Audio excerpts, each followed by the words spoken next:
The scent of old paper and sea salt had become my refuge. 6 months working at Livraria das Marais, and I still found myself inhaling deeply every morning when I unlocked the heavy wooden door, letting the mingled fragrances wash over me like a baptism.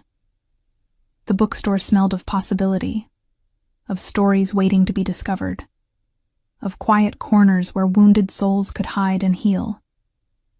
I ran my fingers along the spine of a first edition Pessoa, feeling the worn leather beneath my touch.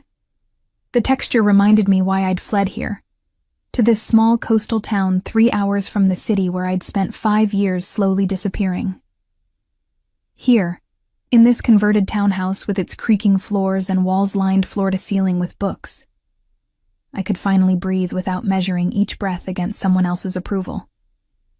"Helena, you're early again," Leonore called from the back room, her voice carrying the gentle chiding of someone who worried I worked too hard. She emerged carrying a box of new arrivals, her silver-streaked hair escaping its bun in the humid morning air. "Couldn't sleep," I admitted, which was true enough. The dreams still came sometimes. Bruno's voice explaining why I'd misunderstood, why I was being too sensitive, why I should smile more, speak less, be grateful he tolerated my complicated nature. Leonore set down the box and studied me with the shrewd kindness of a woman who'd seen too much of life to be fooled by surface calm. "The past doesn't let go easily," she said simply. "But every day you're here, you're writing a different story." I nodded, unable to trust my voice. At 28, I sometimes felt ancient, as if those 5 years with Bruno had aged me in ways that couldn't be counted in calendar time.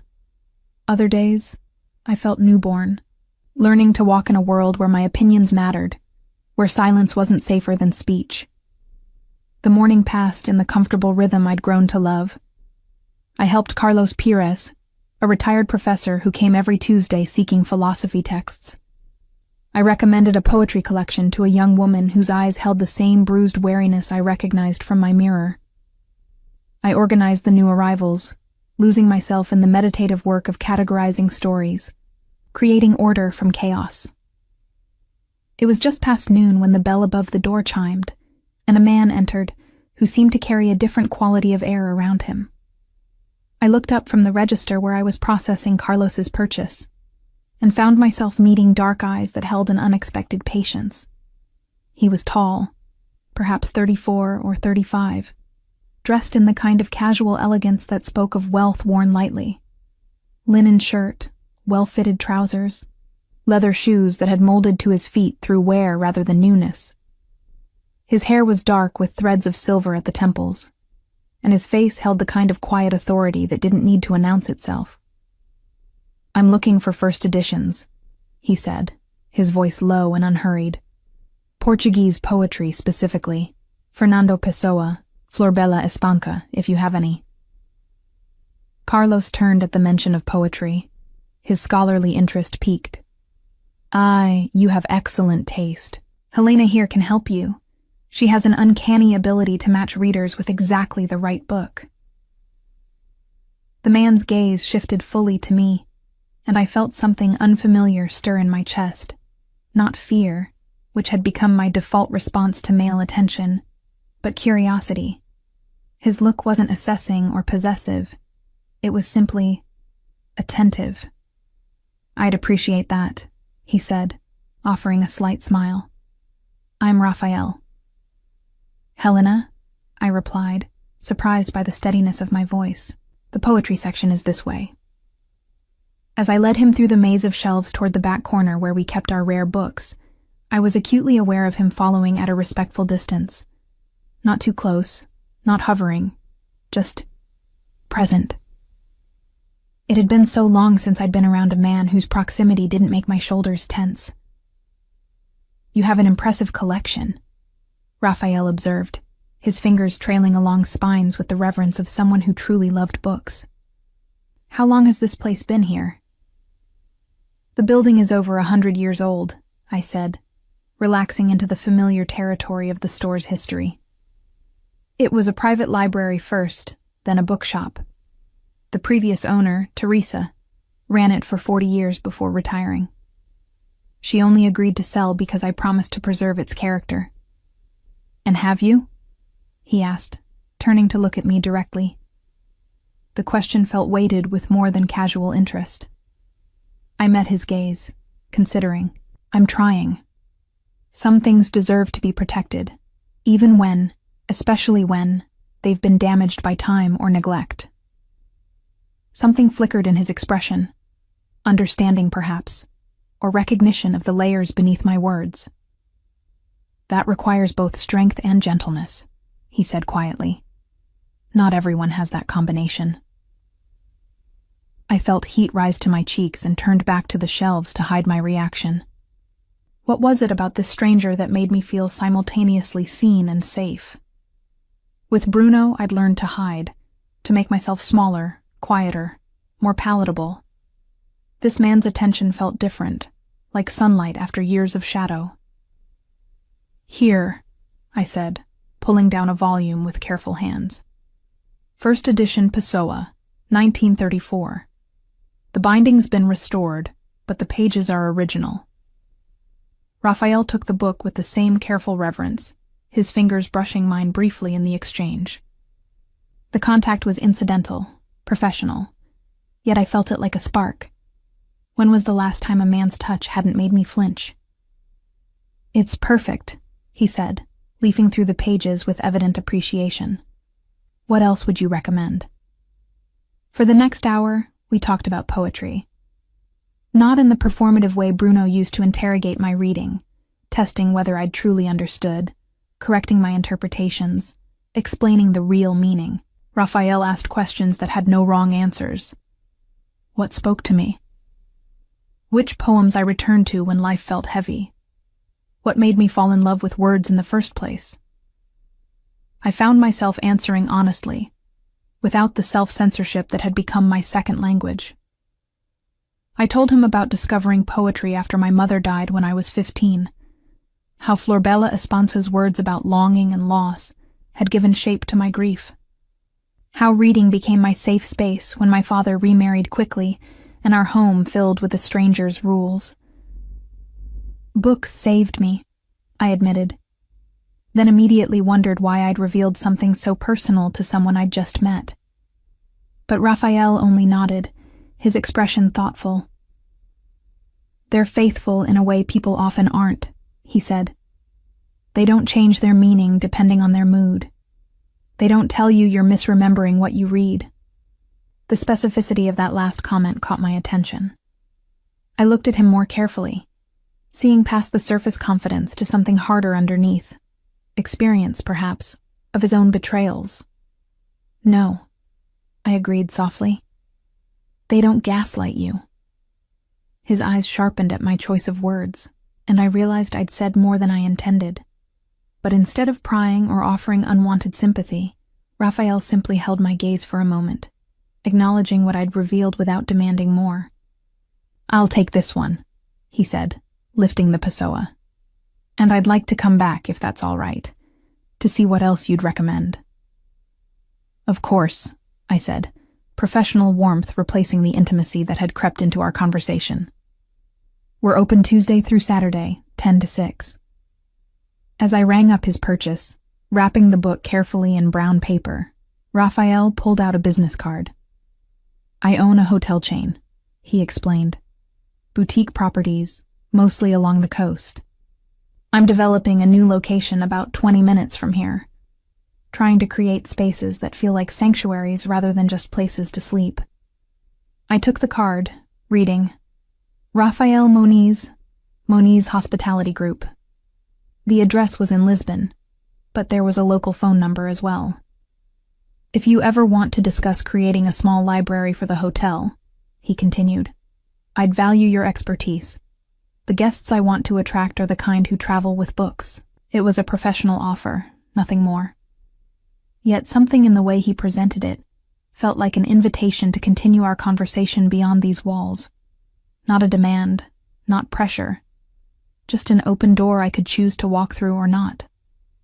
I'll think about it, I said, which was more than I'd have said even a month ago. Raphael smiled, and it transformed his face from quietly handsome to genuinely warm. I hope you will. Thank you, Helena. For the book and for the conversation. After he left, I stood holding his business card, feeling something I hadn't felt in years. Interested. Not infatuated. Not swept away, just curious about another human being in a way that felt clean and uncomplicated. Leonore appeared from the back, where she'd tactfully given us space. Well, she said, one eyebrow raised. That was unexpected. It was just a customer, I protested weakly. A customer who looked at you like you were rare edition poetry, and he was a careful reader. She patted my shoulder. There's nothing wrong with being seen, Helena. Not when the person looking has gentle eyes.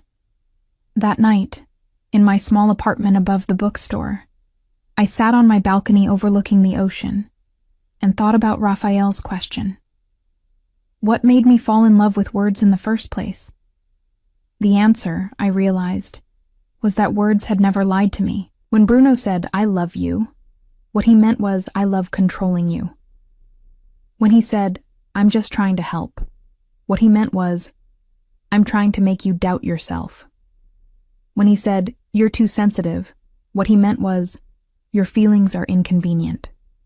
But when Pessoa wrote about the plurality of being, he meant exactly that. When Espansa wrote about the ache of unfulfilled longing, she meant that ache in all its specificity. Words on a page told the truth. People, or at least the person I'd loved, had not. The ocean whispered against the shore, rhythmic and patient. I'd chosen this town for its distance from my old life, but I'd stayed for this sound, for the reminder that some forces were too vast to be controlled, too ancient to be manipulated. The sea didn't care about my trauma or my healing. It simply continued, indifferent and eternal. My phone buzzed with a text from Joanna, my friend who'd helped me plan my escape from Bruno. "How's the hermit life?" It read, followed by a string of book emojis. "Peaceful," I typed back. "Met an interesting customer today." The 3 dots appeared then. "Interesting how? Details, please." I smiled despite myself. Joanna had been furious on my behalf when I'd finally confessed how small Bruno had made me feel. She'd helped me pack in secret, had lied to Bruno about my whereabouts when he called her demanding answers. She'd been ready to hate any man who looked at me twice. "Just interesting," I wrote. "He likes poetry. Asked good questions." Good questions is code for didn't mansplain. Progress. She wasn't wrong. The bar for male behavior had become so low in my mind that basic respect felt revolutionary. But Raphael had offered something more than absence of harm. He'd offered genuine curiosity. He'd listened more than he'd spoken. He'd let silences breathe instead of filling them with his own importance. Still, I cautioned myself, one pleasant conversation didn't erase 5 years of learning that charm was often manipulation's pretty mask. Bruno had been charming too in the beginning. Attentive. Interested in my thoughts. It was only gradually that his interest had curdled into control, his attention into surveillance.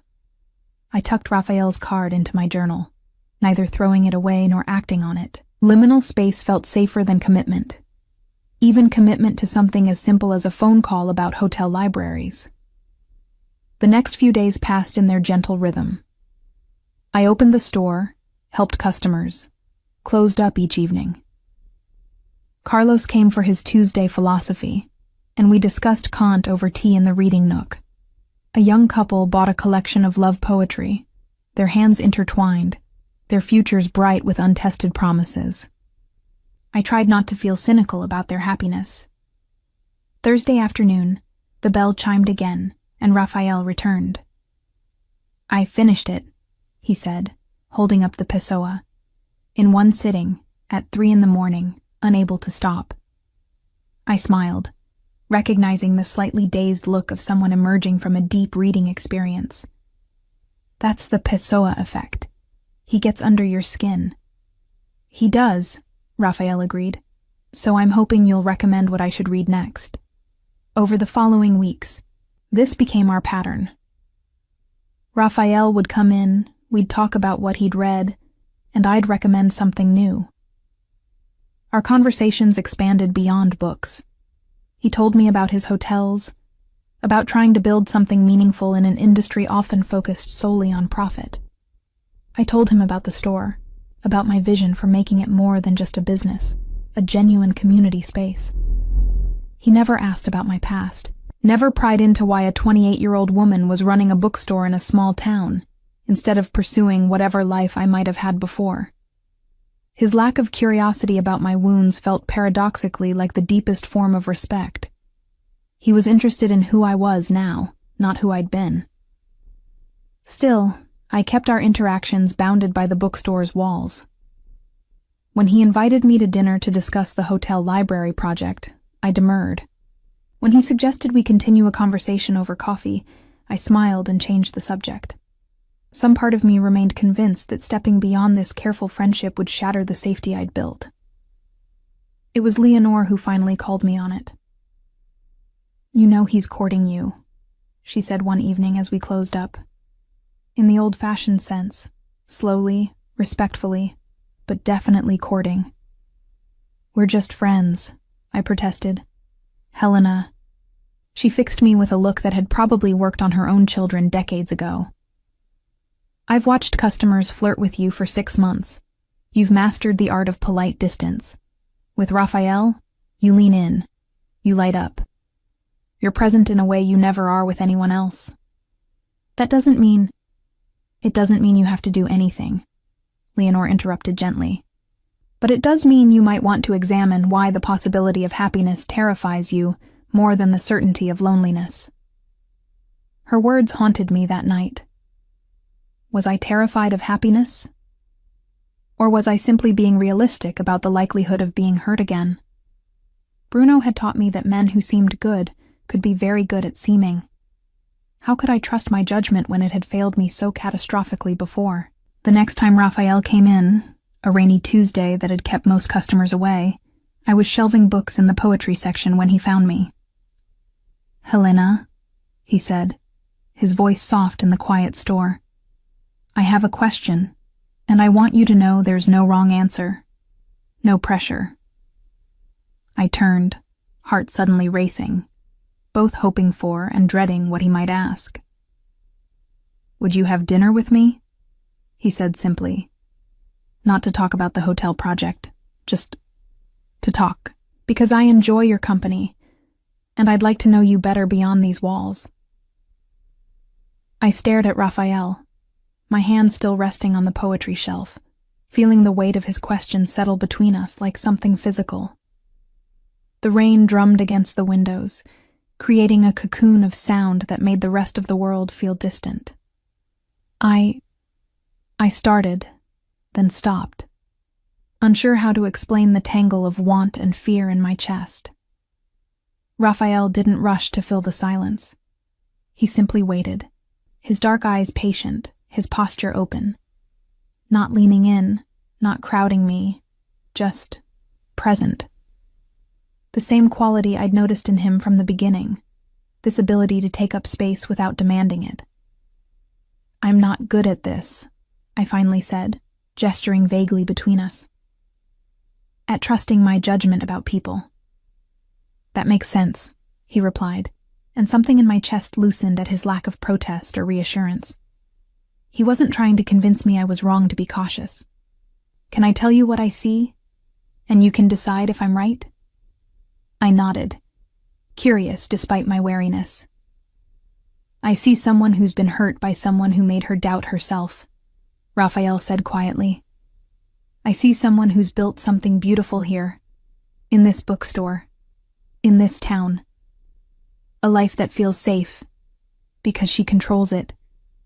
And I see someone who's interested in me, but terrified that interest will cost her the safety she's worked so hard to create." My throat tightened. He'd seen me, really seen me, in a way that felt both exposing and oddly comforting. "You're not wrong," I whispered. "Then let me offer you this," he said. "Dinner at Marisqueira da Costa.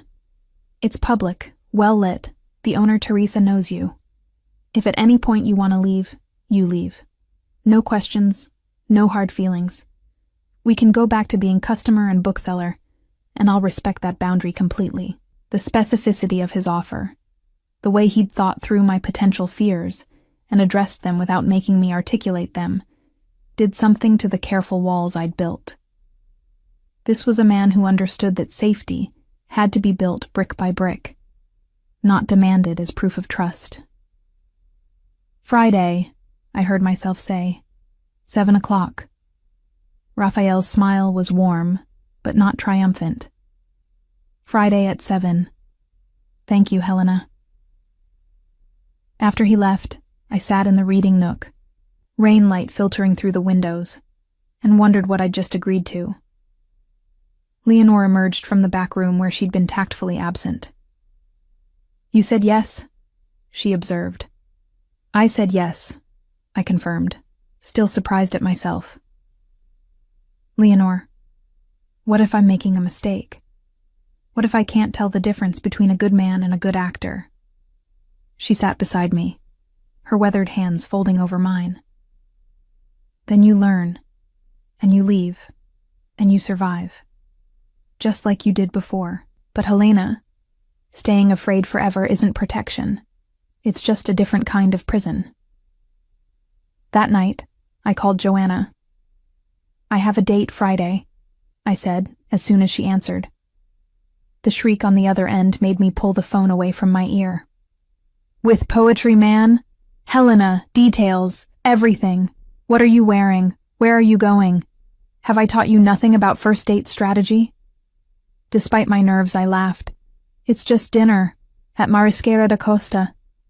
Just dinner, Joanna repeated flatly. Bestie, nothing is just anything when you haven't dated in a year. This is huge. This is you choosing to be open to possibility, instead of hiding behind your books.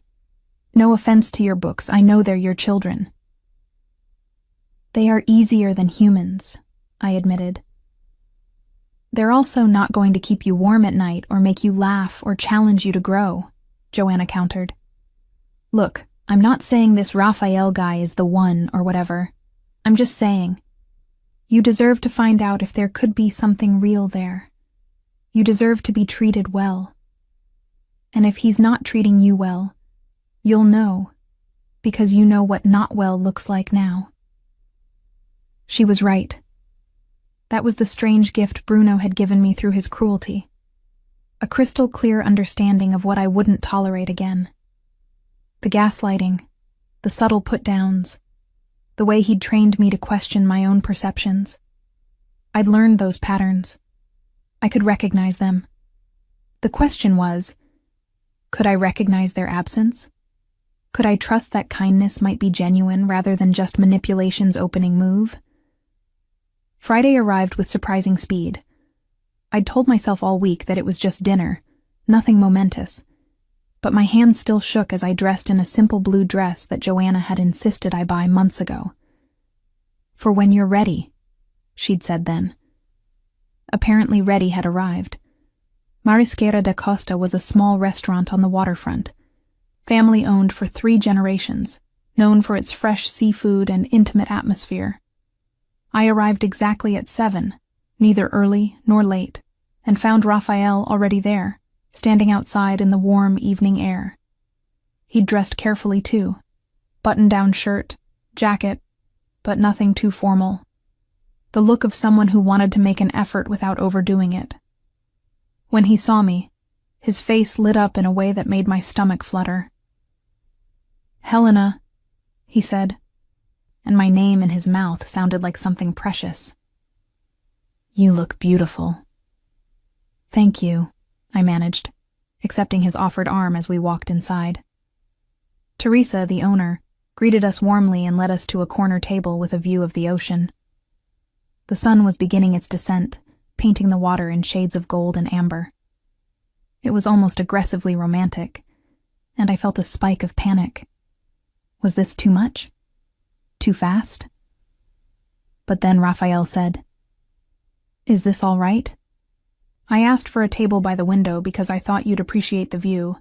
But if it feels too intimate, we can move. The fact that he'd noticed my tension, that he'd given me an out, helped me breathe.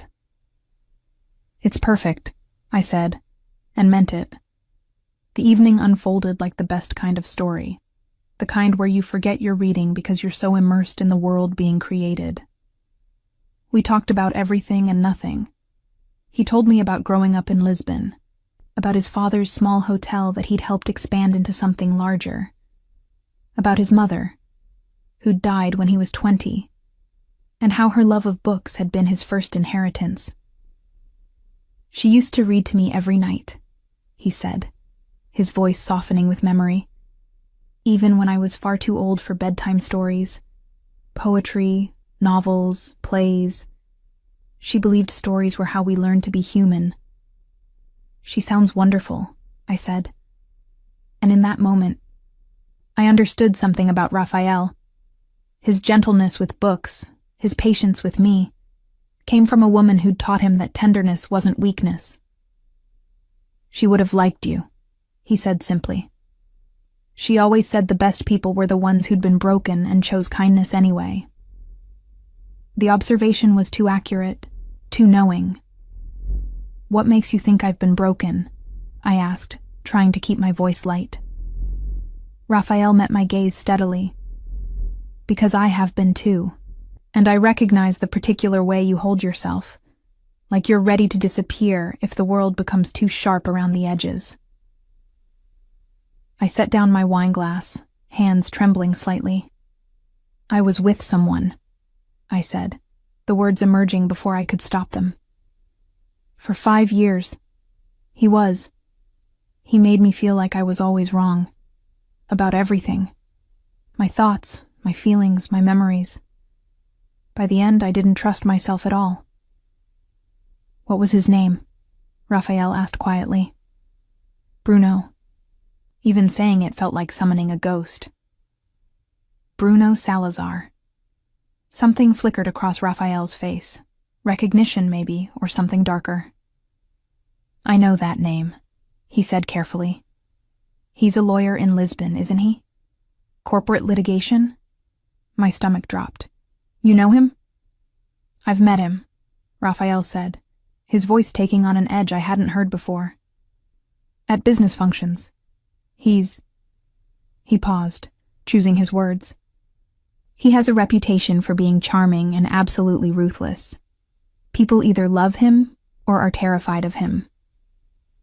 I was both, I whispered. For a long time, I thought love and fear were supposed to exist together. That being scared of disappointing someone meant you really cared about them. Raphael reached across the table, his hand stopping just short of mine. An offer, not a demand. I looked at his hand, strong and steady, and made a choice. I placed my hand in his. Love and fear don't belong together, he said, his thumb tracing gentle circles on my palm. Fear is what lives in the absence of safety. Real love creates safety, not destroys it. We sat like that for a long moment, hands joined across the table while the ocean whispered beyond the windows. I felt something shift inside me, not healing exactly, but the first recognition that healing might be possible. The rest of dinner passed in easier conversation. Raphael told me about his hotel project, about his vision for creating spaces that felt like sanctuaries. I told him about wanting to expand the bookstore's community programs, about hosting writing workshops and poetry readings. You should do it, he said with immediate conviction.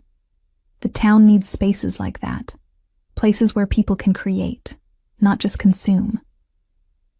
It takes money I don't have, I admitted. The store does well enough to survive, but extras. What if I invested? Raphael asked. Not as charity, as a genuine business proposition. Your events could draw people to the area, which benefits my hotel. We could cross-promote. Book lovers who come for your workshops could stay at my property. Hotel guests could attend your events. I studied him, looking for the catch, the hidden cost. But his expression held only genuine interest. I'd want it in writing, I said carefully. Clear terms, proper contracts. I won't be dependent on anyone's goodwill again. Absolutely, he agreed immediately. I'd expect nothing less. Helena, I want to help you build something, not control it. There's a difference.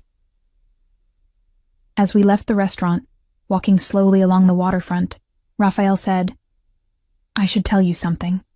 About Bruno. I tensed. What about him?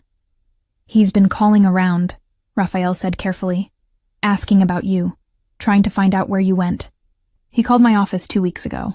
My assistant mentioned it because he was insistent, almost aggressive. She didn't tell him anything, but the night air suddenly felt cold. He's looking for me? It seems that way. Raphael's voice was gentle but serious. I don't want to frighten you, but I thought you should know. Has he tried to contact you directly? Not in 6 months, I said, hugging myself against a chill that had nothing to do with temperature. I changed my number, blocked him on everything. I thought he'd moved on. Men like Bruno don't move on, Raphael said quietly. They view people as possessions, and he's apparently decided you were stolen rather than escaped. We reached my building, the converted space above the bookstore that had become my sanctuary. I turned to Raphael, fear and gratitude warring in my chest. Thank you, I said, for telling me, for not making me feel paranoid for being scared. You're not paranoid, he said firmly. You're cautious. There's a difference. He hesitated, then added, Helena, I don't want to overstep, but I have resources. Security resources. If Bruno does find you, if he tries to approach you, I can help keep you safe. The offer was both comforting and terrifying. I don't want to need protection, I said. I don't want to be the woman who needs to be saved. You're not, Raphael said, his voice fierce. You saved yourself. You left him. You built a new life. You're doing the hard work of healing. Accepting help when a genuine threat exists isn't weakness. It's wisdom. I looked up at him, this man who'd appeared in my life like a character from one of my beloved books. Too good, too understanding, too perfectly timed. Part of me still waited for the reveal, for the moment when the mask would slip and I'd see another Bruno underneath. But another part, smaller, braver, wounded but not dead, whispered that maybe, just maybe, this was what genuine goodness looked like. Maybe I could trust this. I had a good time tonight, I said softly. I'd like to do it again. Raphael's smile could have lit the dark street. So would I. How about next Friday? Or sooner if you'd like. I'm flexible.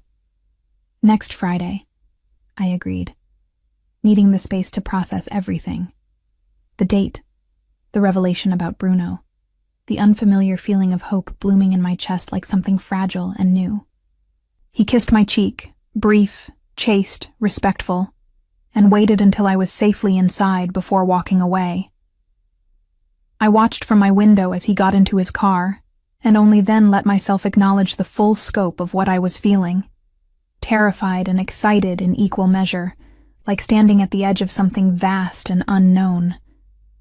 That night, I lay in bed listening to the ocean and thought about Leonore's words. Staying afraid forever isn't protection. It's just a different kind of prison. I'd escaped Bruno's cage. I couldn't let fear build another one. My phone buzzed with a text from Raphael. Thank you for trusting me enough to say yes. Sleep well, Helena. I stared at the message, at the absence of demands or expectations, at the simple expression of gratitude. Then I typed back, thank you for making it easy to say yes. Good night, Raphael. Small steps. That's how you walked back into the world after someone had convinced you that you didn't deserve to occupy space in it. Small steps, taken with someone who was willing to walk at your pace. But even as I drifted toward sleep, I couldn't quite shake the shadow that had fallen over the evening's end. Bruno was looking for me. After 6 months of silence, he was actively trying to find me. The question was, what would he do when he succeeded? The call came on a Tuesday morning, 2 weeks after my first date with Raphael. I was organizing the new arrivals when my phone rang with an unknown number. Something in my gut twisted. A premonition. Or maybe just the paranoia that Bruno had trained into me. Livraria das Mares, this is Helena, I answered, keeping my voice professionally neutral. Helena. His voice, so familiar it made my skin crawl. I've been looking for you. My hand tightened around the phone. Bruno. After 6 months of silence, his voice in my ear felt like a violation, like he'd somehow breached the sanctuary I'd built. How did you get this number? I managed, proud of how steady my voice remained.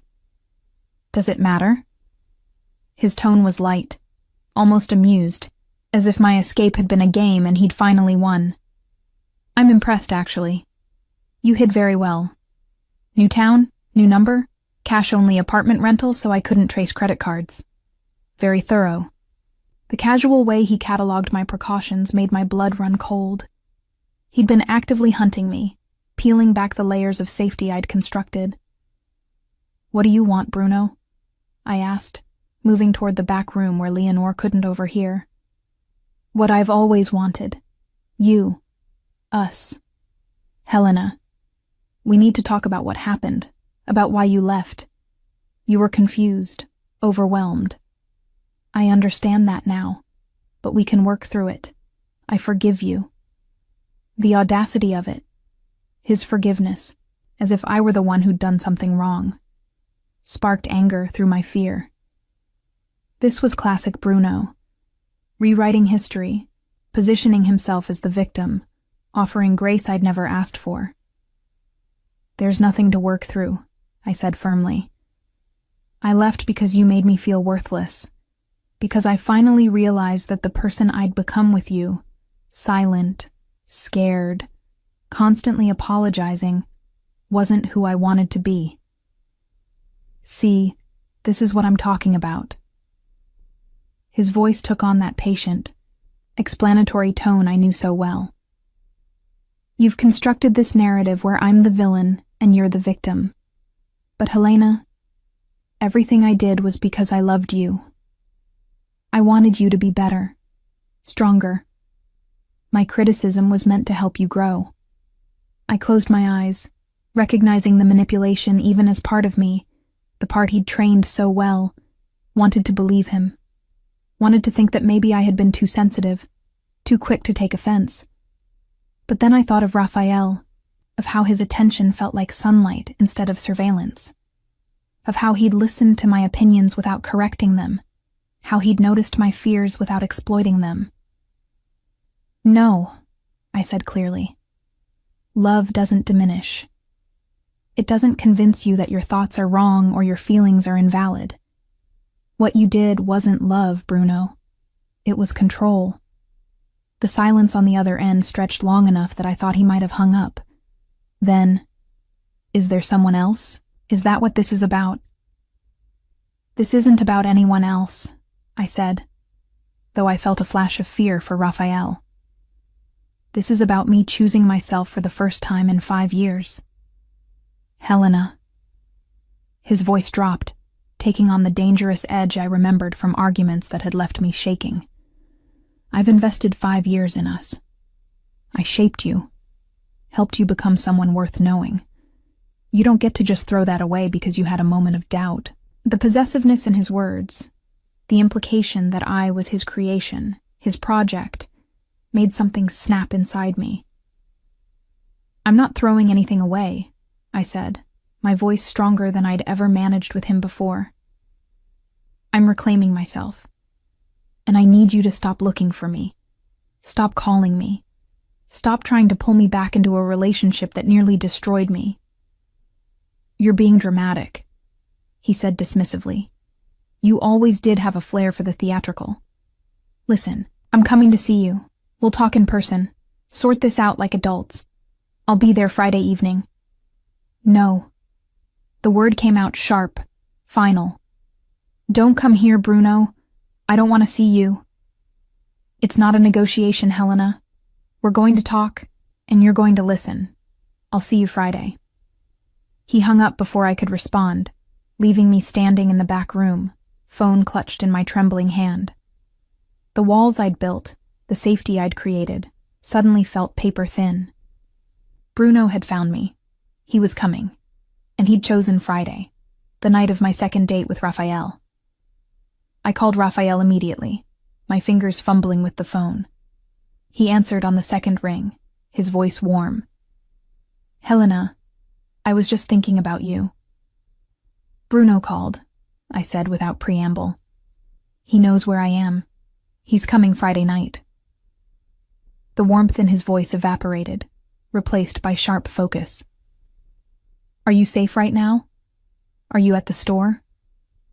Yes, I'm here. Leonor's in the front. But Raphael, he said he's coming to sort things out. He made it sound like I don't have a choice. You always have a choice, Raphael said firmly. Helena, listen to me. You don't have to face him alone. You don't have to face him at all if you don't want to. I don't want to, I whispered. But I also don't want to spend my life hiding from him. I can't let fear control me anymore. That's just trading his cage for another one. Raphael was quiet for a moment. Then we face him together. Not because you need me to protect you, but because no one should have to confront their abuser alone. Will you let me be there with you?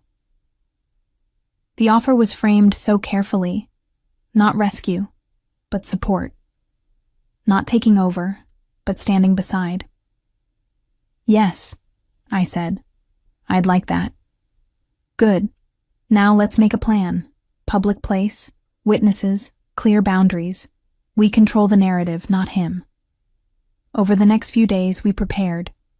Raphael suggested we meet Bruno at a cafe on the town square. Neutral ground, populated, with clear exits.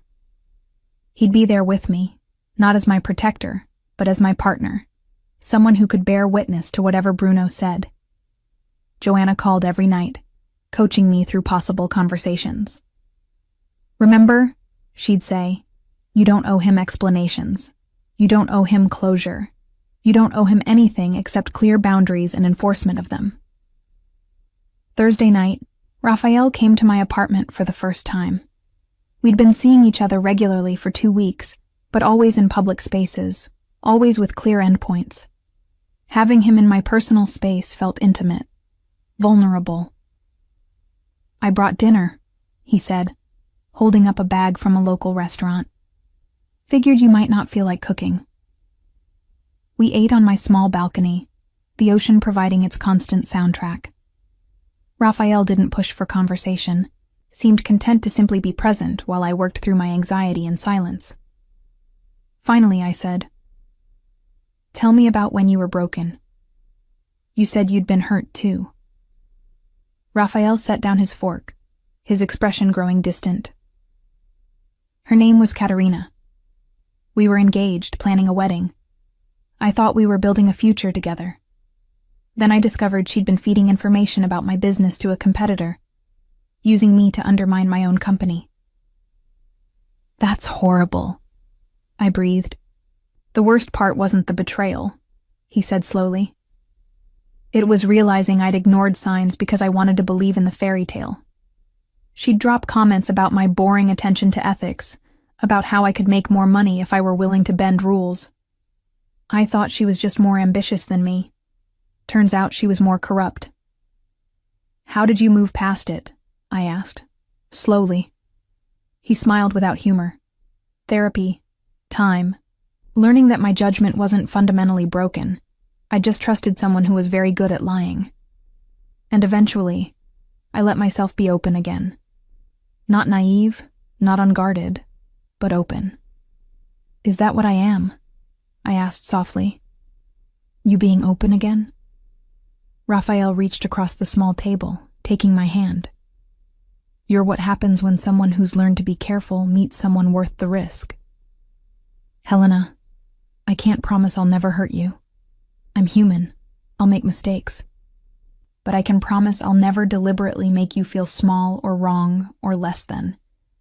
I can promise that your thoughts matter to me, that your feelings are valid, that you have power in whatever this becomes between us. I felt tears prick my eyes. That's all I want. Equality, partnership, someone who sees me as an actual person instead of a project to perfect, or a possession to control. Then that's what we build, he said simply. Friday arrived with golden sunshine that felt like mockery of my internal weather. I dressed carefully, jeans and a simple blouse, nothing that could be construed as dressing up for Bruno. Raphael picked me up at 6, and we walked to Café Atlantico together, our hands linked. Bruno was already there, sitting at an outdoor table, dressed in the expensive suit I remembered him favoring for intimidation. He stood when he saw us approach, his eyes immediately locking on our joined hands with an expression that cycled through surprise, anger, and calculation. "Helena," he said, then shifted his gaze to Raphael. "And you've brought security?" "I've brought my partner," I corrected, proud of how steady my voice was. "Raphael Moniz. Raphael, this is Bruno Salazar." The two men assessed each other with the wariness of wolves establishing territory. Raphael's grip on my hand was firm, grounding, but he didn't speak, leaving me the space to lead this confrontation. We sat, and Bruno's smile was all sharp edges. "Well, this explains a lot. You didn't leave because you needed space to find yourself. You left because you found someone else." "No," I said firmly. "I left because I needed to find myself, period. Raphael has nothing to do with why I left you. I met him months after." Bruno's eyes narrowed. "Months? Helena, you've been gone 6 months. That's not much time between relationships. Makes me wonder what was happening before you left." The implication, that I'd cheated, that I'd been the deceiver, was so predictable, it was almost laughable. "You can wonder whatever you want," I said. "I know the truth. I left you. I spent months healing. I met Raphael when I was ready to be open to someone new. The timeline is none of your business." "Everything about you is my business," Bruno said, his voice dropping to that dangerous register. 5 years, Helena. 5 years I invested in shaping you into someone significant. You were nobody when I met you. A bookstore clerk with no ambition. I made you better." Raphael's hand tightened on mine, but he remained silent, letting me fight my own battle. "You didn't make me better," I said, and my voice didn't shake. "You made me smaller. You convinced me that my thoughts were wrong. My feelings were too much. My very existence was a problem to be managed. That's not love, Bruno. That's abuse." His face flushed with anger. "Abuse? You're calling me abusive? Helena, I gave you everything. A nice apartment, introduced you to important people, tried to help you become someone worth knowing. And you repay me by running away in the middle of the night like I'm some kind of monster?" "You are a monster," I said quietly. "A charming one who knows exactly how to make his victim believe she's the problem. But I'm not your victim anymore." Bruno leaned forward, his voice taking on that coaxing quality I knew was meant to sound reasonable. "Helena, listen to yourself. You're parroting things you've read, therapy speak, feminist rhetoric. This isn't you talking. This is whoever's been filling your head with nonsense." "This is me talking," I said, for maybe the first time in 5 years. "And what I'm saying is, leave me alone. Don't call me. Don't look for me. Don't try to fix what you think is broken about my choices. We're done. We have been done since the night I left." "We're not done until I say we're done," Bruno snapped, his mask finally slipping. "You don't get to make that decision unilaterally."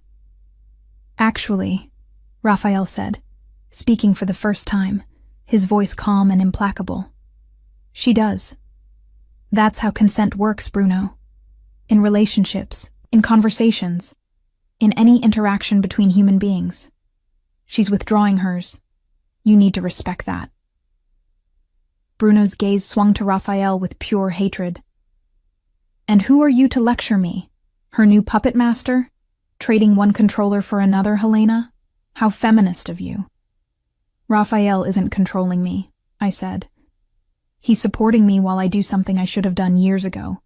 Tell you clearly and publicly that I don't want you in my life. Consider this your formal notification. Don't contact me again. I stood, and Raphael rose with me. We turned to leave, and Bruno's voice followed us, loud enough for other cafe patrons to hear. This isn't over, Helena. You owe me. 5 years of my life, my investment, my plans for our future. You don't get to just walk away from that debt. I turned back, and something in my expression must have shown the anger finally surfacing, because Bruno actually flinched. I owe you nothing, I said clearly. Nothing except this. Thank you for showing me exactly what I'll never accept again.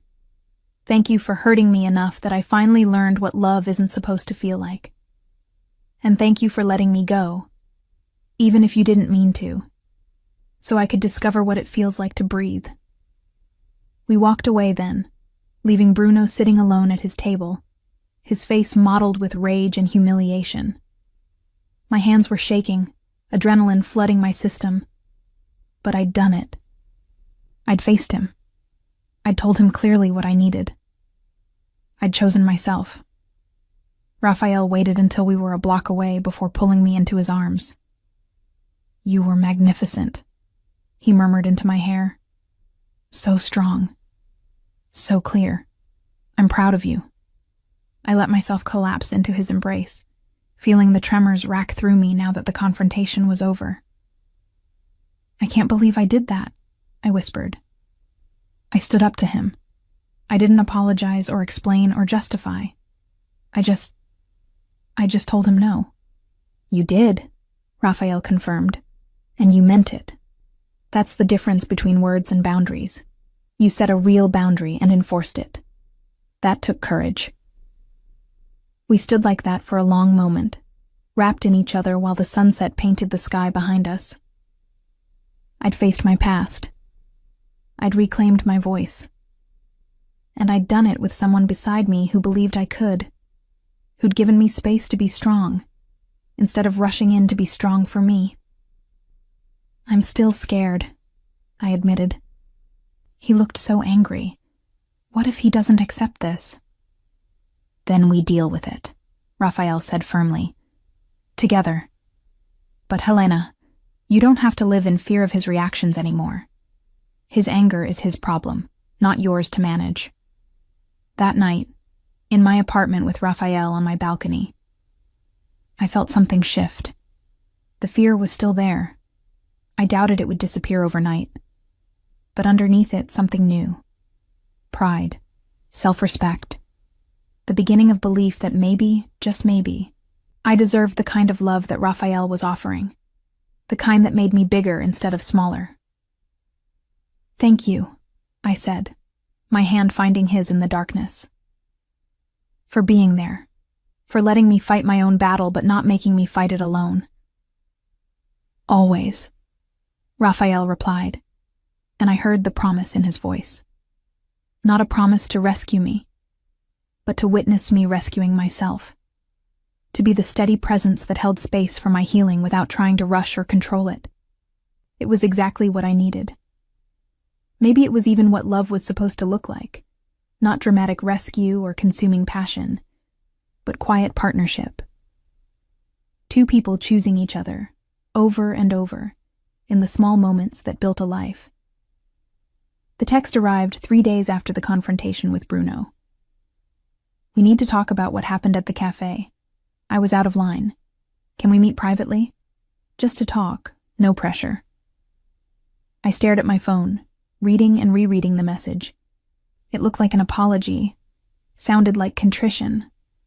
Part of me, the part that Bruno had trained so well, wanted to believe in his change of heart, wanted to give him the benefit of doubt he'd never extended to me. but I'd learned to listen to the feeling in my gut now. The one that whispered, "This is a trap." I showed the message to Raphael over lunch at a small bistro near the bookstore. We'd fallen into a rhythm over the past weeks. He'd stop by with food. We'd eat together in the reading nook or on my balcony, talking about books and business and the slow work of building trust. "What do you think?" I asked, watching his face as he read. Raphael's expression darkened. "I think he's trying a different approach. When aggression didn't work, he's pivoting to reconciliation. Classic manipulation tactic, alternating between threats and apparent vulnerability to keep you off balance." "So I shouldn't respond?" "That depends." Raphael set down his phone carefully. "What does your instinct tell you? Not what you think you should do, not what's kind or fair. What does that place inside you, the one that knew something was wrong long before you could name it? What does that part say?" I closed my eyes, tuning into the sensation I'd learned to recognize as my inner compass, the one Bruno had spent 5 years trying to recalibrate. It says this is manipulation, that if I meet him alone, he'll try to convince me I overreacted, that I'm being unfair, that I owe him a chance to explain. And part of me will want to believe him, because I spent so long believing everything he said. "Then don't meet him," Raphael said simply. "Helena, you don't owe him anything. Not your time, not your emotional labor, not the opportunity to confuse you again." I looked at this man across from me, at his patient eyes and gentle hands, and felt a rush of gratitude so intense it ached. "How are you so good at this?" I asked. "At knowing what I need before I know it myself?" Raphael smiled, but it was tinged with old pain. "Because I've had my own trauma work.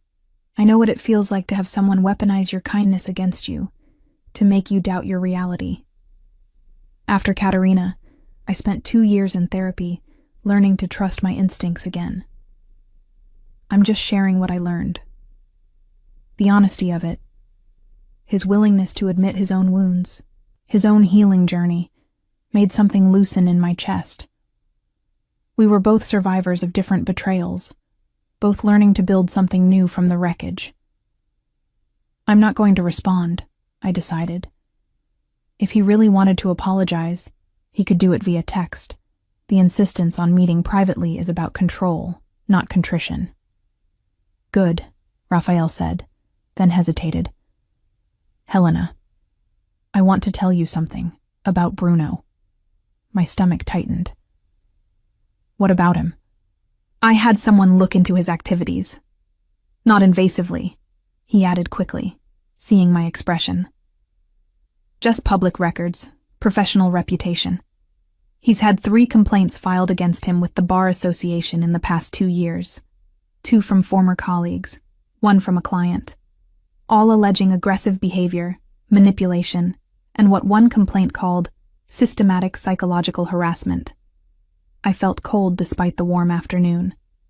He's done this to others. It seems that way. The complaints were dismissed due to lack of concrete evidence, but the pattern is clear. Helena, I'm telling you this not to frighten you, but so you understand. His behavior toward you wasn't personal. It's who he is. Some people are broken in ways that make them break others. That night, alone in my apartment, I thought about what Raphael had said. For so long, I'd wondered what I'd done wrong, what flaws in me had provoked Bruno's cruelty.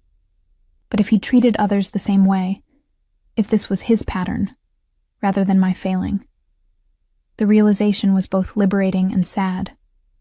I hadn't caused his abuse. I'd simply been there, vulnerable and kind, and he'd exploited that, just as he'd exploit any opening, any weakness. It was what he did.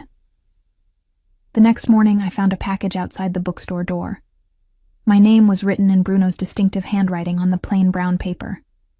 My hands shook as I carried it inside, feeling like it might detonate. Leonore appeared from the back, took one look at my face and said, "What is it?" "From Bruno," I said, setting it on the counter like it might bite. "Don't open it alone," she advised. Call Raphael. He arrived within 20 minutes, still wearing his business suit from whatever meeting he'd left. Together, we carefully unwrapped the package while Leonore watched from a safe distance. Inside was a leather-bound journal, expensive, beautiful, exactly the kind of thing I would have loved. And on the first page, in Bruno's handwriting, "For all the words you never said to me, maybe if you'd communicated better, we wouldn't be here." The casual cruelty of it, the way he'd turned even his apology attempt into another accusation, made rage flash through me so intensely I nearly threw the journal across the room. "He's still doing it," I said, my voice shaking. Still trying to make it my fault, as if I didn't communicate when really, he never listened. Raphael read the inscription, his jaw tightening. "This is harassment, Helena. Legally actionable harassment. We could file a restraining order." "Would it work?" I asked. "He's a lawyer. He knows how to work the system." "Maybe not," Raphael admitted, "but it creates a paper trail. If he escalates, if he tries something more serious, we'll have documentation of a pattern." Over the next 2 weeks, Bruno's attempts to contact me escalated. More texts, alternating between apologies and accusations. Flowers delivered to the bookstore with notes about our memories. A bottle of my favorite wine, how did he even remember, left on the doorstep of my apartment. Each item felt like a violation, a reminder that he'd once known me intimately and was now weaponizing that knowledge. I started looking over my shoulder constantly, jumping at unexpected sounds, struggling to sleep. Raphael noticed, of course. "You're exhausted," he said one evening, finding me trying to work through anxiety by organizing inventory at midnight. "This isn't sustainable." "I don't know what else to do," I admitted, sinking onto the floor among the boxes of books. I told him no. I set boundaries. I'm doing everything right, and he won't stop. Raphael sat beside me, pulling me into his arms. Then we escalate our response. We file the restraining order. We document everything. We make it legally clear that his behavior is unacceptable. And Helena. He paused, his voice careful. "I want you to consider staying with me for a while. Just until this settles down." I pulled back to look at him. "Move in with you?" "Temporarily," he clarified. "My house has better security than your apartment, and honestly, I'd sleep better knowing you weren't alone while he's being this persistent." The offer was tempting, but terrifying. Living with Raphael, even temporarily, felt like a huge step, one that could either deepen what we were building or complicate it beyond repair. "I need to think about it," I said. "Of course," he replied without hesitation. "Take whatever time you need. The offer stands regardless." That night, I called Joanna. "Raphael asked me to move in with him," I said, temporarily, for safety. "And you're hesitating because?" she prompted. "Because what if it's too fast? What if living together ruins what we have? What if I'm just trading one dependent situation for another?" "Helena," Joanna's voice was firm. "You know the difference between accepting help and being controlled. You've lived both. Raphael is offering you a safe space during a crisis, not demanding you give up your autonomy. That's not the same as what Bruno did." She was right. I knew she was right. But fear had become my default setting, and unlearning that took time. The decision was made for me 3 days later when I arrived at the bookstore to find the window shattered, glass glittering across the floor. Spray painted on the brick wall above were words that made my blood run cold. "You can't hide from what you owe me." The police came, took statements, filed reports. They couldn't prove it was Bruno. No witnesses, no security cameras in this old part of town. But we all knew. "That's it," Raphael said, his voice containing a fury I'd never heard from him before. "You're not staying alone another night. We're getting that restraining order today, and you're coming home with me." I wanted to argue, to insist I could handle this myself. But looking at the destroyed bookstore, my sanctuary, my safe space, violated by Bruno's rage, I realized that stubbornness in the face of genuine danger wasn't strength. It was foolishness. "Okay," I said quietly. "Okay." Raphael's house was beautiful, a restored cottage on a cliff overlooking the ocean, all whitewashed walls and large windows that let in floods of natural light. He showed me to the guest room, spacious and comfortable, with its own bathroom and a balcony facing the sea. "You have complete privacy," he said. "This is your space. No expectations or obligations. I'm not here to crowd you, just to make sure you're safe." That first night, lying in bed in a stranger's house, except Raphael didn't feel like a stranger anymore, I listened to the ocean and cried. Cried for the bookstore that had been violated, for the peace I'd built that Bruno kept trying to shatter, for the exhaustion of being hunted by someone who couldn't accept that I wasn't his anymore. But underneath the grief and fear, there was also something else. Gratitude. For Raphael, who'd offered sanctuary without strings. For Leonore, who'd promised the bookstore would be repaired and beautiful again. For Joanna, whose daily texts of support never wavered. For the community I'd built in this town, the people who'd rallied around me when they learned what had happened. I wasn't alone anymore. That was the fundamental difference between my life with Bruno and my life now. Then, he'd systematically isolated me, convinced me no one else would understand or care. Now, I had people, good people, who chose to stand with me. The restraining order was granted the following week. Bruno was to stay 500 meters away from me, the bookstore, and Raphael's property. Any contact, direct or indirect, would result in immediate legal consequences. I waited for the relief that should have accompanied that protection. Instead, I felt only a weary certainty that this wasn't over. Bruno didn't respect legal boundaries any more than he'd respected personal ones. But for now, I had a reprieve. Time to repair the bookstore, to sleep without jumping at every sound, to continue building the life and relationship I wanted, rather than the one I'd escaped. Raphael and I fell into a domestic rhythm that felt surprisingly natural. Morning coffee on his deck, evenings cooking dinner together, nights sitting on separate ends of the couch reading while the ocean provided soundtrack. It was intimate without being sexual, comfortable without being complacent. "This is nice," I said one evening, looking up from my book to find Raphael watching me with soft eyes. "It is," he agreed. "Helena, I need you to know.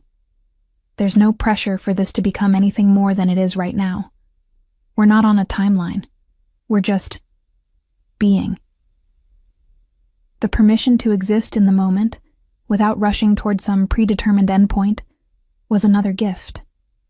With Bruno, everything had been a test, a performance, a step in his grand plan for our future. With Raphael, we were simply two people choosing each other, day by day, with no demands beyond presence and honesty. "I'm falling for you," I admitted, the words surprising me as much as they probably surprised him. Not the desperate, clinging way I loved Bruno. This feels different. Calmer. Safer.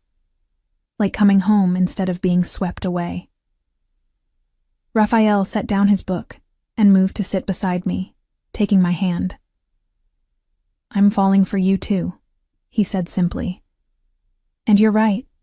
It feels different, because we're building something together rather than one person imposing their vision on the other. That's what partnership looks like." We kissed then, slow and sweet, and it felt like sealing a promise. Not forever, necessarily, but for now. For the foreseeable future. For as long as we kept choosing each other. Later that night, lying in my guest room with the sound of Raphael moving around his own bedroom down the hall, I thought about how far I'd come. 6 months ago, I'd been a woman fleeing in the night, terrified and uncertain. Now I was a woman building a life, facing her fears, opening her heart again despite the risk. Bruno had tried to make me small. Instead, through the strange alchemy of healing and love and community support, I'd discovered I was bigger than I'd ever imagined. Strong enough to face my abuser, brave enough to risk intimacy again, whole enough to know the difference between rescue and partnership. Tomorrow I'd return to the bookstore, now repaired with a new security system installed. I'd continue the work I loved, building the community I cherished. I'd see Raphael in the evening, and we'd continue the slow dance of building trust. And if Bruno tried to interfere again, I'd face that too, because I wasn't alone anymore, and I wasn't afraid. The restraining order held for exactly 3 weeks. Then Bruno found a loophole. He couldn't contact me directly, but apparently nothing prevented him from contacting the bookstore's landlord, my suppliers, even some of my regular customers, all with the same story about how I'd had a breakdown, how I wasn't mentally stable, how people should be concerned about my well-being. "Mrs. Torres just called," Leonore said, her face troubled. "She wanted to know if you were getting help, because someone told her you'd been hospitalized for psychiatric issues. Helena, this is getting out of hand." I sat down hard in the reading nook, feeling the walls close in again. Bruno couldn't attack me directly, so he was attacking my reputation, my livelihood, my place in the community I'd built. It was brilliant and cruel, exactly his style. "We need to fight this," Raphael said when I called him. "Defamation, slander, harassment through third parties. My lawyers can add this to the restraining order violation complaint." But I knew how this would go. Legal proceedings took time, and in the meantime, Bruno would continue poisoning the well.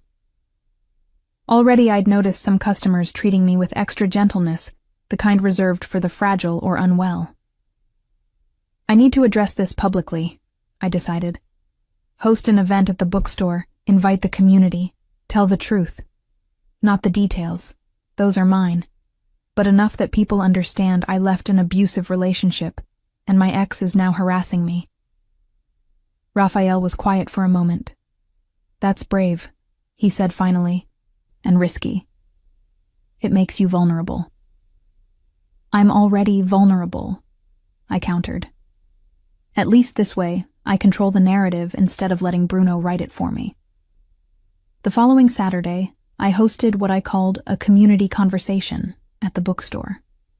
Nearly 50 people showed up: customers, neighbors, other business owners. I stood before them, my hands shaking but my voice steady. "Thank you for coming," I began. "I want to address some rumors that have been circulating about me. 6 months ago, I left an abusive relationship. My ex-partner, Bruno Salazar, has been unable to accept that decision. He's been harassing me, in ways that recently have included spreading false information about my mental health to people in this community. I saw recognition and sympathy on many faces, anger on others directed at the situation rather than at me. I'm telling you this not for pity, but for truth.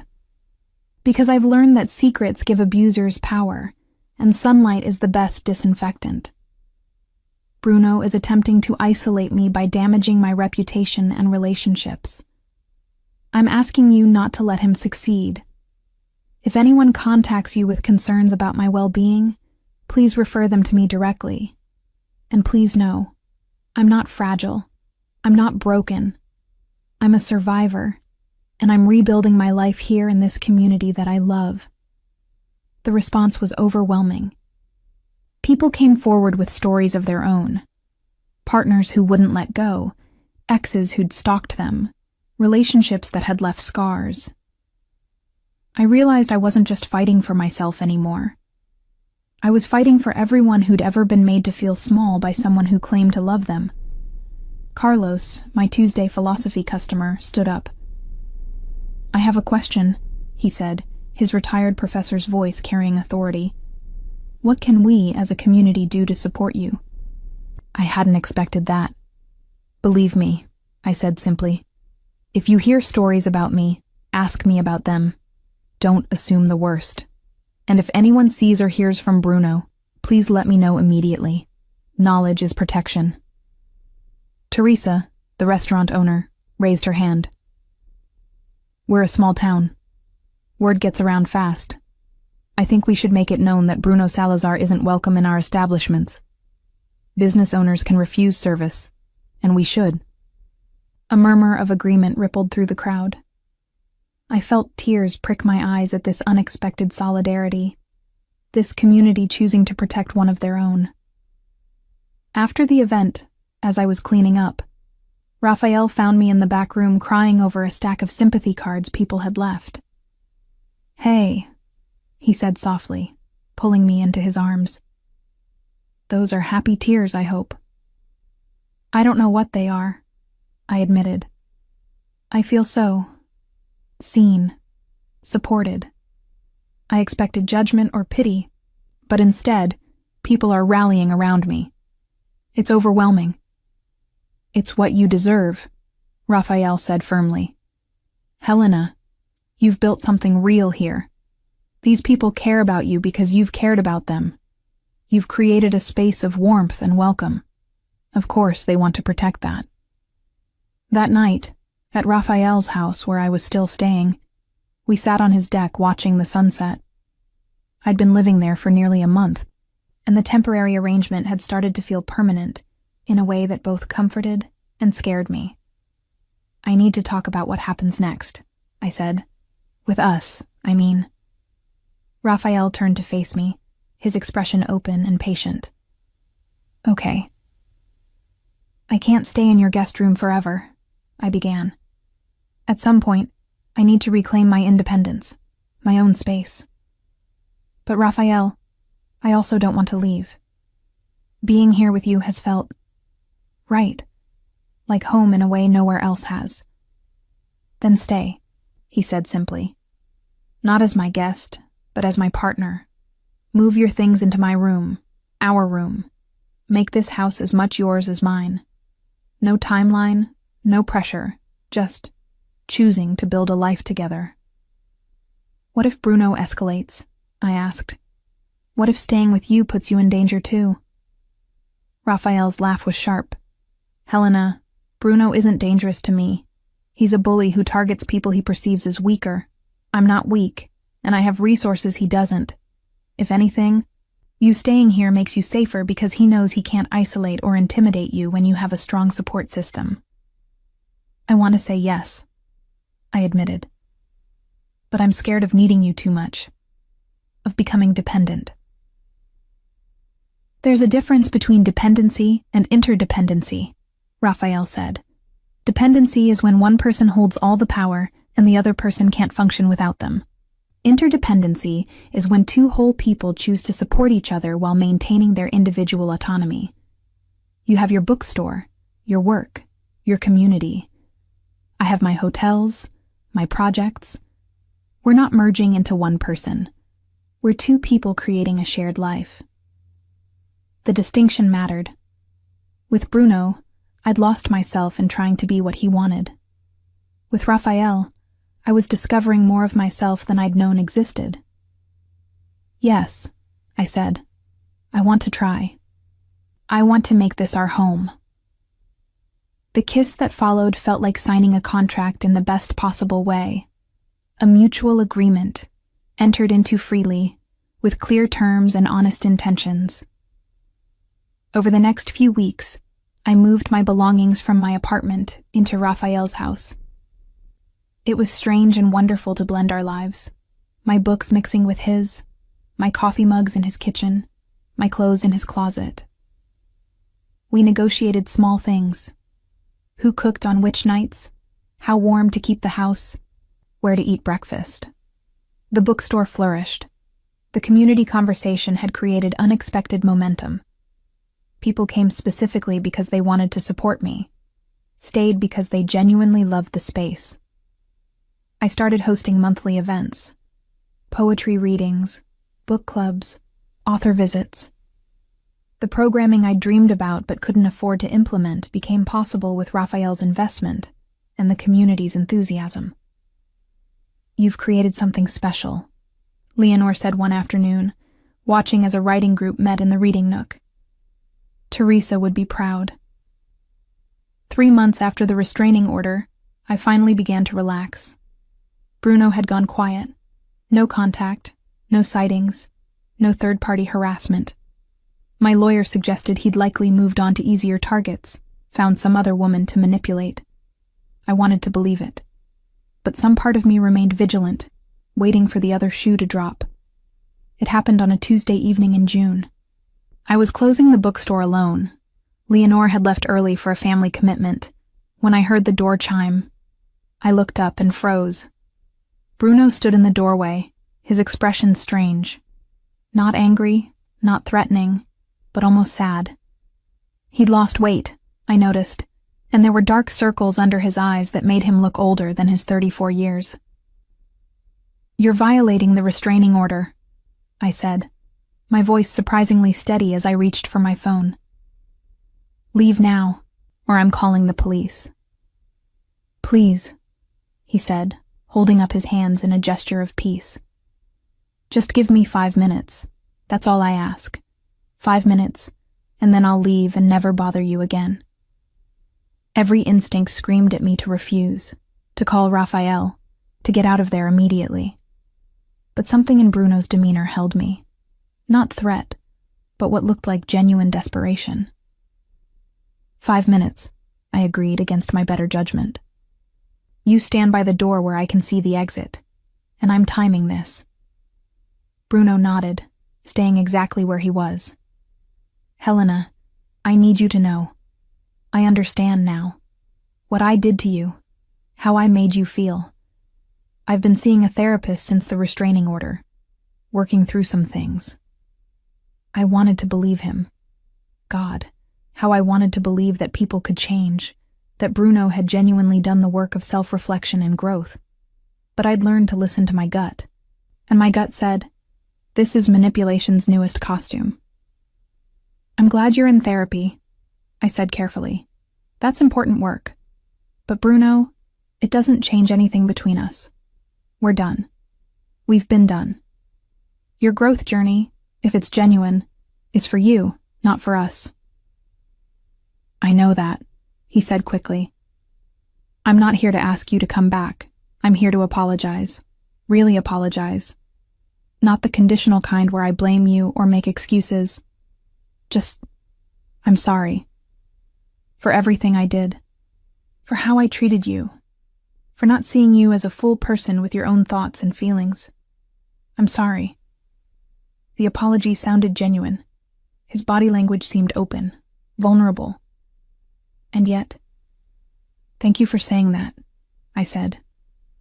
"I accept your apology. Now please leave." Bruno's mask slipped for just a second, a flash of rage that disappeared so quickly I might have imagined it. "That's it? After everything, after I've done all this work, you're just dismissing me?" There it was.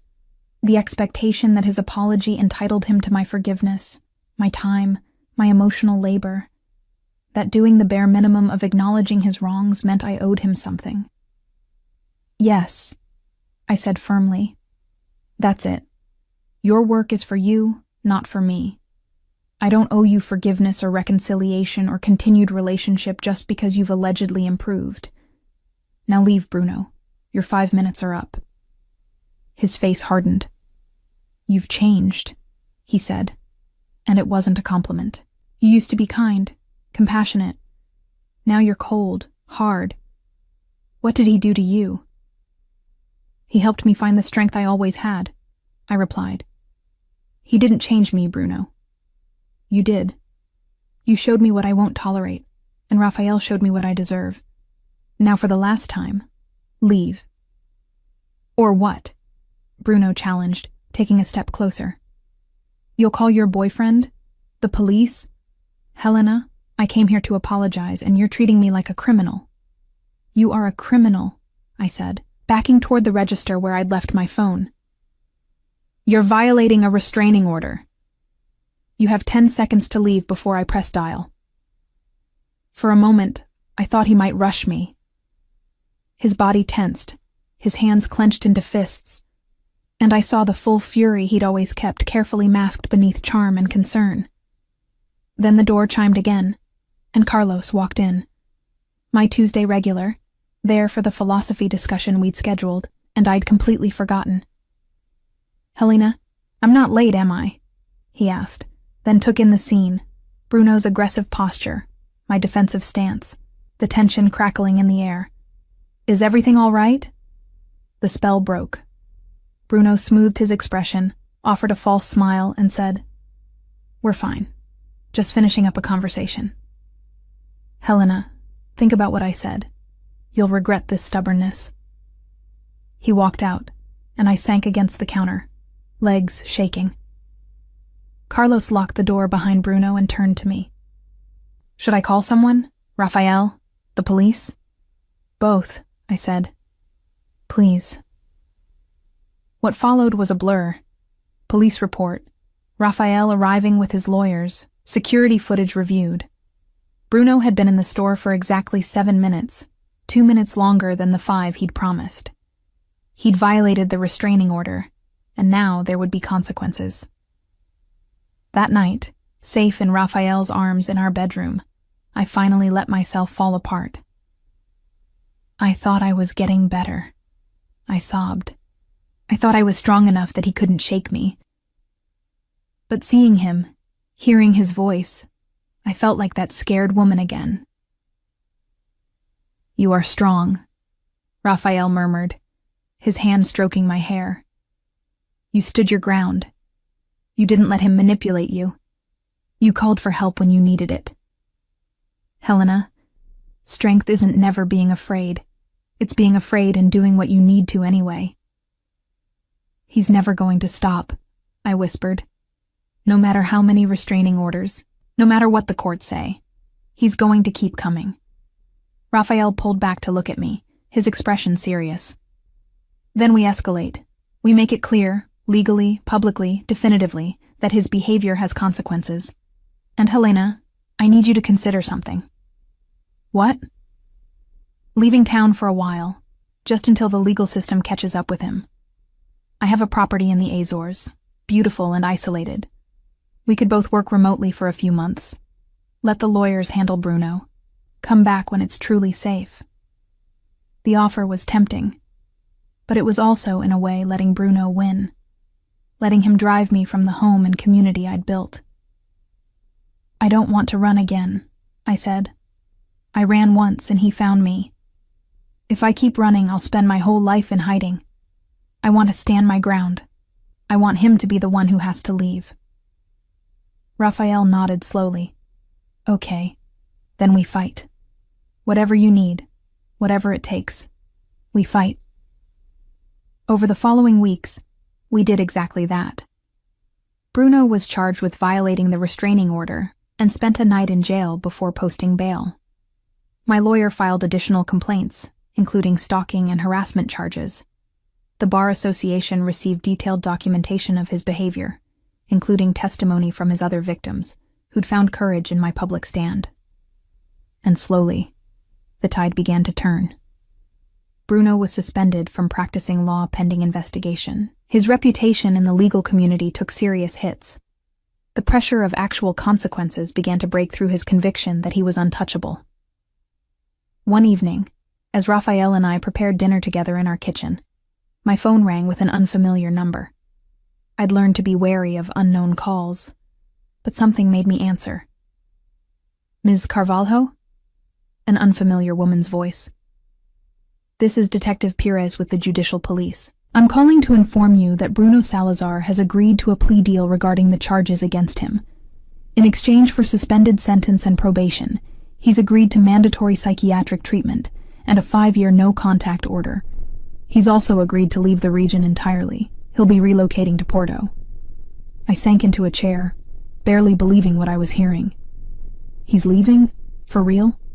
His lawyer made it clear that fighting the charges would likely result in jail time and permanent loss of his license, Detective Pires explained. This was his best option for salvaging any future career. Ms. Carvalho, I want you to know what you did, speaking publicly about the abuse, documenting everything, standing firm. It mattered. You created a record that made prosecution possible. After I hung up, Raphael found me crying at the kitchen table. What happened? He asked, immediately concerned. He's leaving, I said through tears. Bruno's moving to Porto. 5-year no-contact order. It's over. It's actually over. Raphael pulled me into his arms, and I felt the tension I'd been carrying for months finally release. Bruno was gone. I was safe. We were safe. You did it, Raphael murmured. You survived. You fought back. You won. Helena, I'm so proud of you. That night, lying in bed with the ocean singing its endless song beyond our windows, I thought about the journey from the woman who'd fled in the night to the woman who'd stood her ground, about the community that had rallied around me, the man who'd shown me what love could look like, the strength I'd discovered in myself. I wasn't the same woman Bruno had tried to destroy. I was someone new, someone forged in the fire of survival, tempered by love and support, strong enough to face whatever came next. And what came next was mine to choose. Not my abusers, not my pasts, but mine. 6 months after Bruno left for Porto, life settled into a rhythm that felt like the first deep breath after years of shallow ones. The bookstore thrived, my relationship with Raphael deepened, and I slowly learned to exist without the constant vigilance that had become second nature.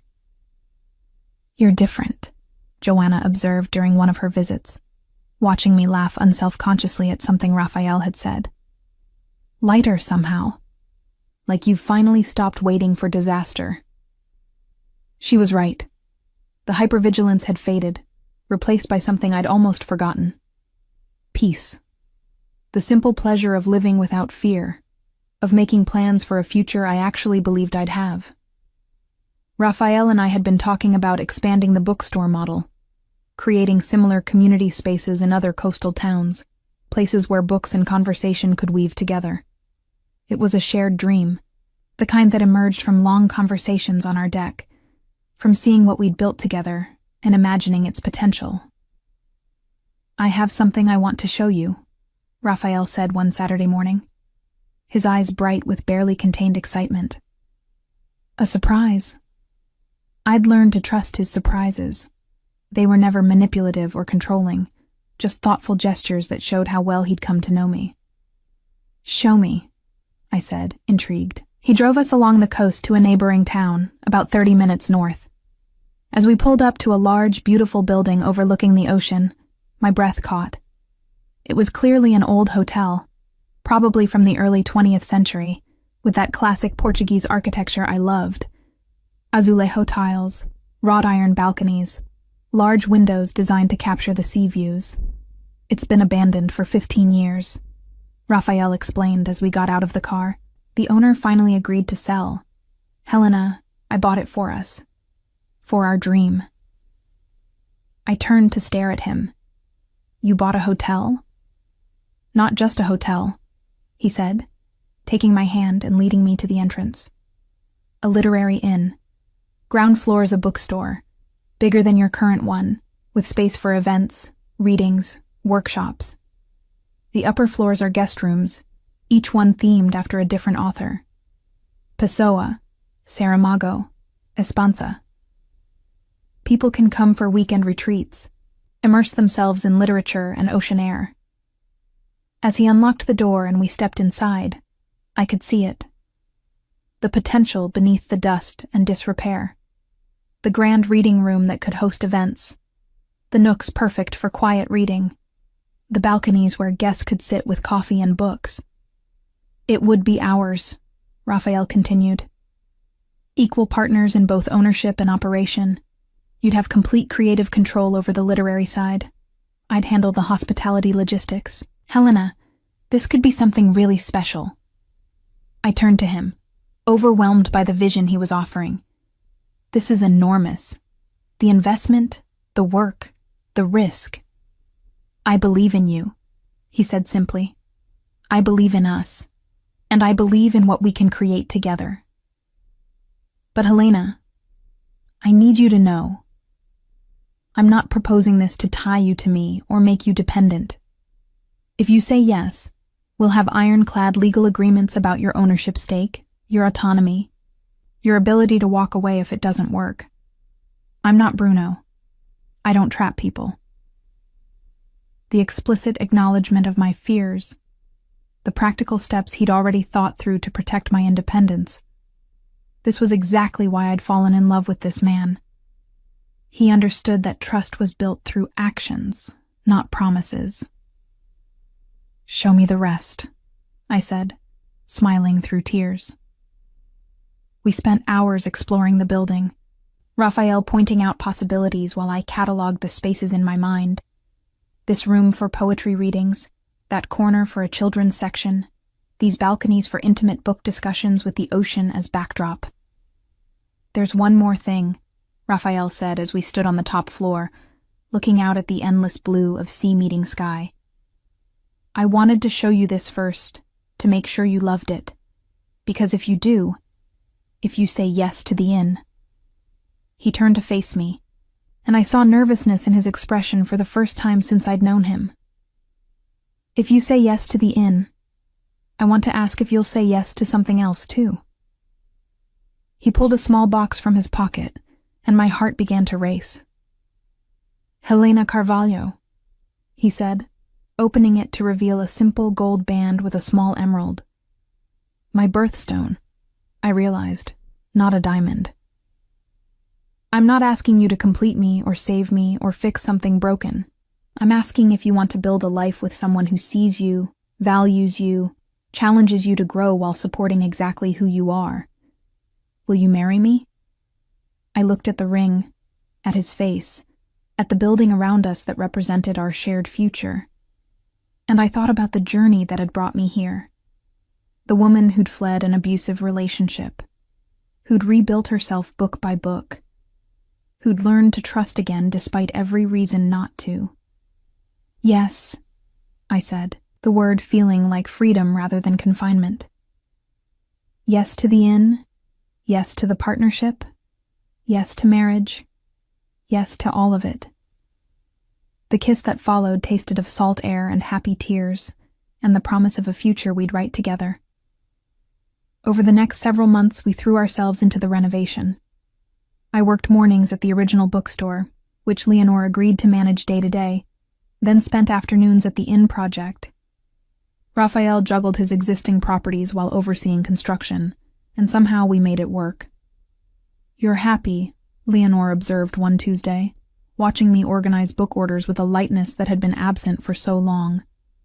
"Genuinely, deeply happy. It's good to see." "I am," I admitted. "It's strange, you know.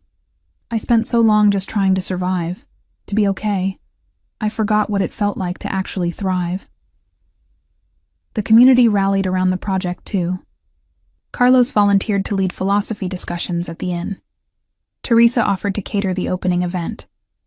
Local artists donated paintings for the guest rooms. What we were building wasn't just a business. It was a community hub, a gathering place for everyone who believed that stories mattered.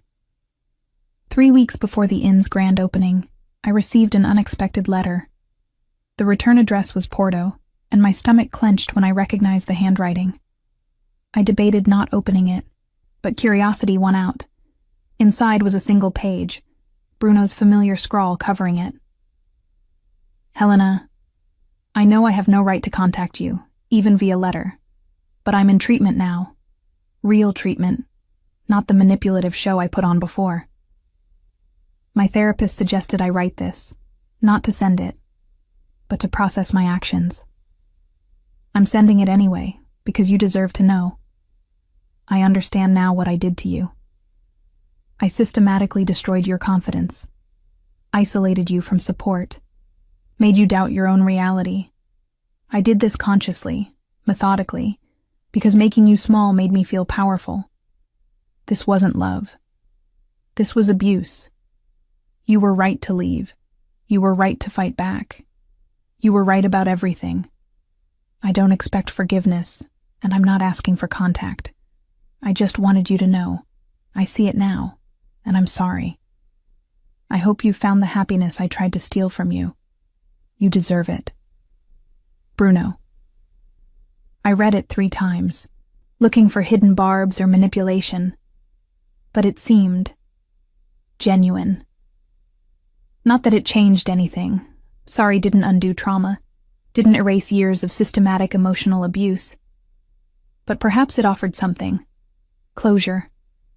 The knowledge that even Bruno, in whatever limited capacity he was capable of, had finally acknowledged the truth. I showed the letter to Raphael. "What do you think?" I asked. He read it carefully, his expression thoughtful. "I think people can change, sometimes, with real work and consequences. I think Bruno possibly has started to reckon with what he did. But Helena, the important question isn't whether his apology is genuine, it's whether you need it to be. Does this change anything for you?" I considered that. "No," I said finally. "I've already healed from what he did. I've already built a new life. His acknowledgement is for him, not for me. I don't need it, even if it's real." "Then that's your answer," Raphael said, pulling me close. "You've moved beyond him.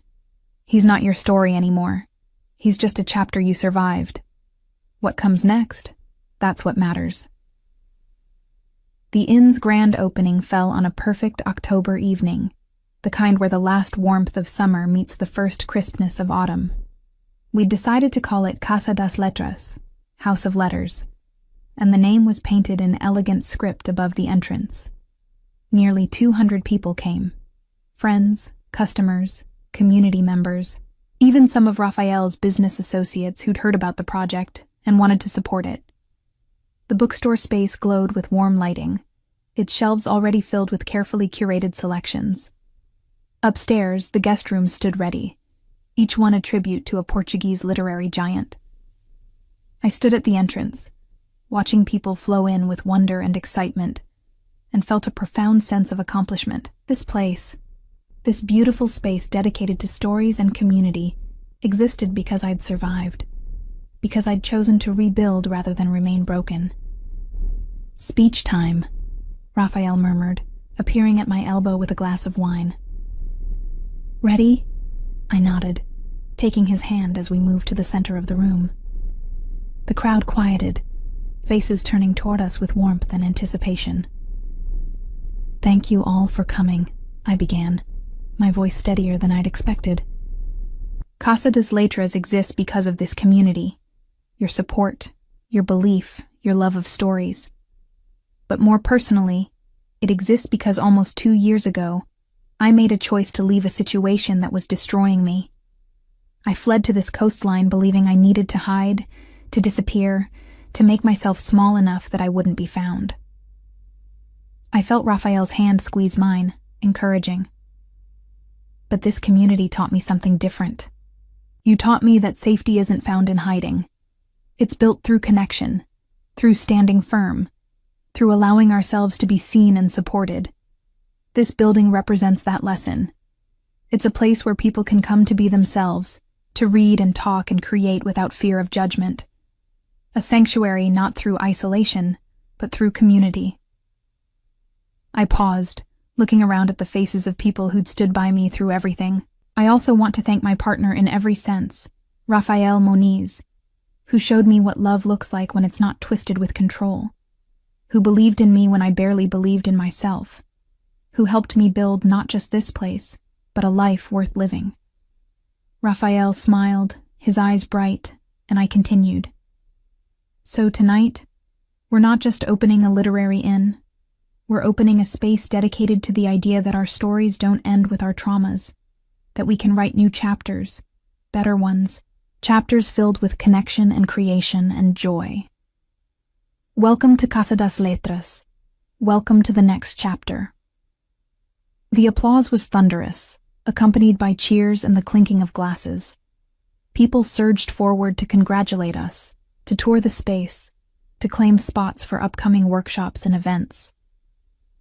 Later that evening, after the last guest had departed and we stood alone in our creation, Raphael pulled me onto the empty dance floor we'd cleared in the reading room.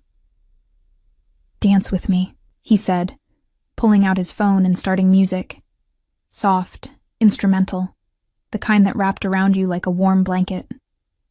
We swayed together, the ocean visible through the windows, the shelves of books surrounding us like silent witnesses. "I love you," I said, the words coming easily now after months of practice. "I love what we've built, who I've become with you, the future we're creating." "I love you too," Raphael replied.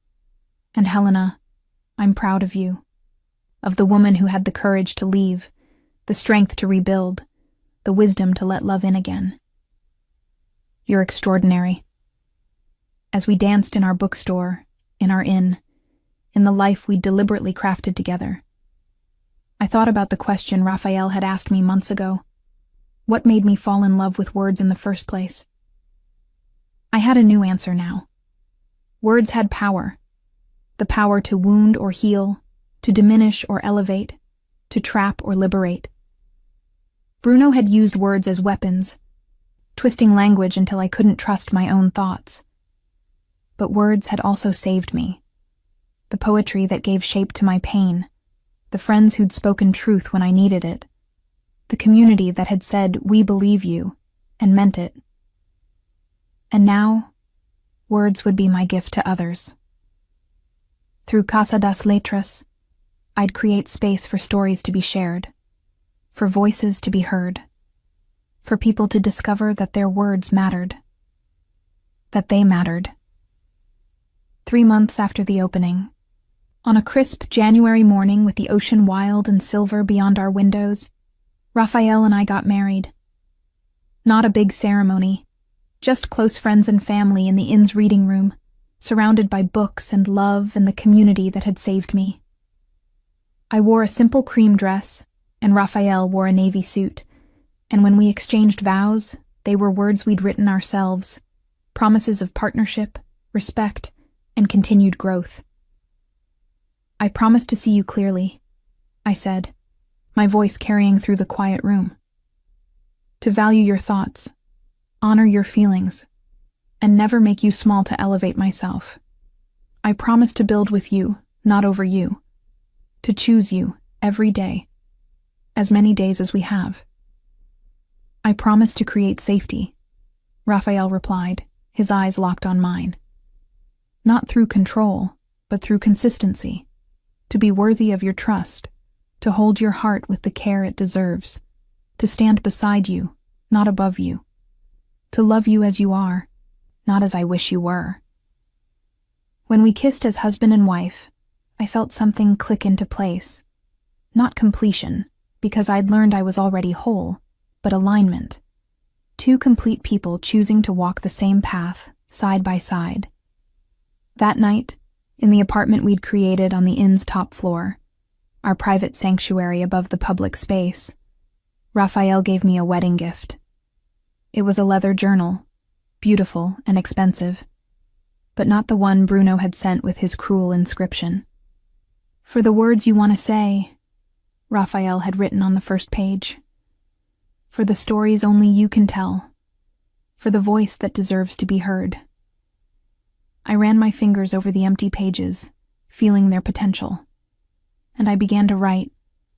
Not my trauma, though that was part of my story, but everything that came after. The rebuilding, the community, the love, the triumph of surviving and then thriving. I wrote about fear transformed into courage, about isolation replaced by connection, about a woman who'd learned that she was enough, not despite her wounds, but because of how she'd chosen to heal them.